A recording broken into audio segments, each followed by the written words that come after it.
Hello and welcome. So here I am again with Liz McCarthy, one half of the University Museum's Special Collections Librarian. It's Hi mouthful. Liz. Hi. How are you doing? All right? Yeah, fine. Good. So you got something really special for us today, haven't you? Yes, this is one of my favourite things that we have in the collections. Okay, what is it? So It it's is- a leather-bound book, I see. It is a leather-bound book. It is Robert Hooke's first edition of Micrographia. Right. Yeah, it was published in 1665, and Hooke was a member of the Royal Society back when the Royal Society was kind of a newish thing.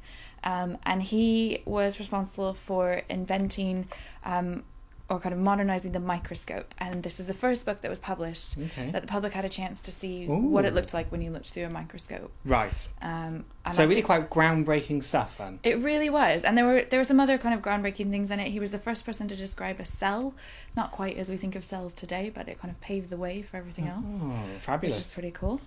So, Okay, yeah. excellent. So should we have a look at it? Yeah, that would be great. Okay, great. So, we'll just up here. So it was called Micrographia, or some physiological descriptions of minute bodies made by magnifying glasses with observation and inquiries thereupon, because it was the 17th century, you couldn't just call something Micrographia. So you've got quite a beautiful little page, and Robert Hooke, Fellow of the Royal Society. And as we flip through, there's quite a lot of text, but the really cool bits about this book are his drawings. So as you can see, this looks like crystals, I'm not actually sure, of the small diamonds or sparks in flints. And that was really the first time that people had been able to see what it looked like when you looked at something through a microscope and see all that detail.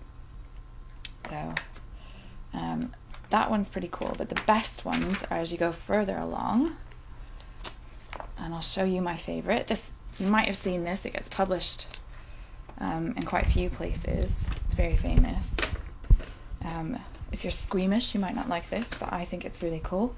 So that's a flea under a microscope, which is quite impressive. You can see all the little details of the body. It's a bit gross, actually, but you know, really cool. And further on in the book, we've got flies. Do this carefully. And I think that's a louse, but I can't remember off the top of my head. So, you know, really stellar stuff there. So what was this? What was the main aim of this book? So this book was kind of to transmit his ideas about optics, which were what got translated into his microscope. Also to talk about cells, and he did some other work as well, which was sort of hasn't been made quite as famous, but the book is groundbreaking in other ways beyond just the microscopes and that type of thing. Fabulous, fabulous. Do we have anything else like this in the collection? We have quite a lot of early scientific stuff. So Professor Cole, who was one of the zoological professors here at the university, gave us his collection. So we've got all sorts of stuff. I was looking at an osteographia the other day, which is a book on bones, and so it's got some amazing skeletons in it. We have Vesalius's anatomy book, so again skeletons, and you can see all the muscles pulled back and the different systems of the body and that type of thing. So if you're into kind of cool anatomical illustration and that type of thing, slightly gruesome, yeah, we've got loads. It's amazing. Brilliant. And do you like that sort of thing? I think it's really cool. Brilliant. Not everyone does. Excellent. Well, Liz, thank you very much.